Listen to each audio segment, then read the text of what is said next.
ಸರಣಿ ಮುಗಿಯುತ್ತಿದ್ದಂತೆ ದೇವಸ್ಥಾನಕ್ಕೆ ತೆರಳಿ ವಿಶೇಷ ಪೂಜೆ ಸಲ್ಲಿಸಿದ ವಿರಾಟ್ ಕೊಹ್ಲಿ.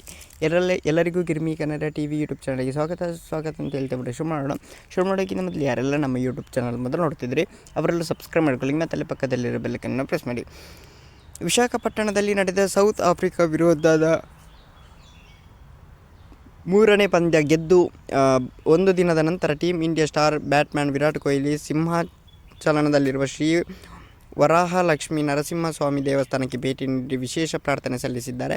ಈ ವೇಳೆ ಅವರೊಂದಿಗೆ ಭಾರತ ತಂಡದ all rounder Washington Sundar, fielding coach Dileep ಮತ್ತು ಆಂಧ್ರ ಕ್ರಿಕೆಟ್ ಅಸೋಸಿಯೇಷನ್ ಸಿಬ್ಬಂದಿಗಳು ಹಾಜರಾಗಿದ್ದಾರೆ ಅಂತಲೇ ಹೇಳ್ಬೋದು. ಇದೇ ವೇಳೆ ವಿರಾಟ್ ಕೊಹ್ಲಿ ಕಪ್ಪಸ್ತಂಭವನ್ನು ಅಪ್ಪಿಕೊಂಡ ನಂತರ ಪ್ರಧಾನ ದೇವರ ದರ್ಶನ ಪಡೆದು ವಿಶೇಷ ಪ್ರಾರ್ಥನೆ ಸಲ್ಲಿಸಿದ್ದಾರೆ.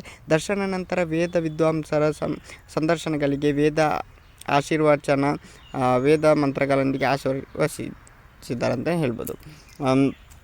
ಇದು ಭಾರಿ ವೈರಲ್ ಆಗ್ತಾ ಉಂಟು ಈ ಫೋಟೋ. ಓಕೆ, ಸುಂದರ ಸಿಗೋಣ. Love you so much.